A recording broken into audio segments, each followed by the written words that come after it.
Hello guys, welcome to my another mini blog. আশা করি তোমরা সবাই খুব ভালো আছো। আমিও তো খুব ভালো আছি। খুব ঠান্ডা পড়েছে, তাই আমাদের বাড়িতে পিঠেপুলি হচ্ছে। আজ আমাদের বাড়িতে পুর পিঠা বানানো হচ্ছে। তাই চালটাকে বেটে পাতাল বানিয়ে নিয়েছে। এটাকে আমাদের বাড়িতে পাতাল বলে, তোমরা কি বলো সেটা কমেন্টে জানিও। তারপর খোল বানাচ্ছে, আর মেজ দিদিও খোল বানাচ্ছে। দিয়ে তারপরে খোলের ভেতরে পুরটা ঢোকাচ্ছে, দিয়ে মুড়ে নিচ্ছে। তারপর এটাকে ভাপে সেদ্ধ করা হবে।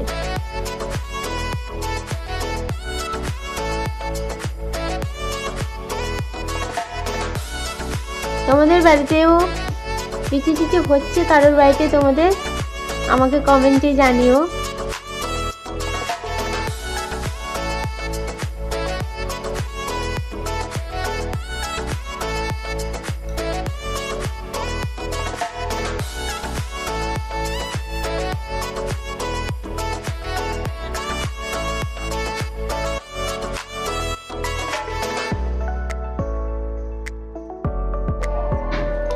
পিঠেগুলো বানানো কিছুটা হয়েছে, এবার এগুলোকে তুলে ভাপে দেব।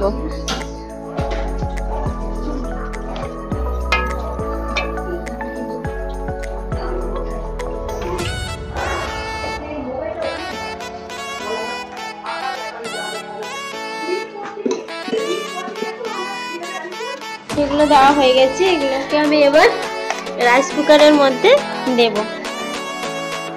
আমরা পিঠেগুলো রাইস কুকারেই করি।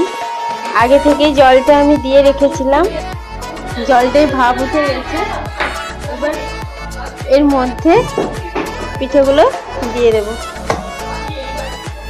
পিঠের ট্রেটা রেখে দিয়েছি, এবার ঢাকনাটা বন্ধ করে দেব।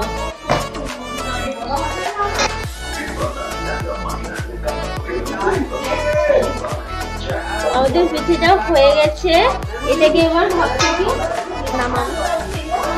পিঠেটা হয়ে গেছে, এবার নামাবো ভাপ থেকে। এটাকে আস্তে করে কিন্তু নামাতে হবে, কারণ হাতে গরম ভাপটা লেগে গেলে হাতে আবার ফোসকা পড়ে যাবে।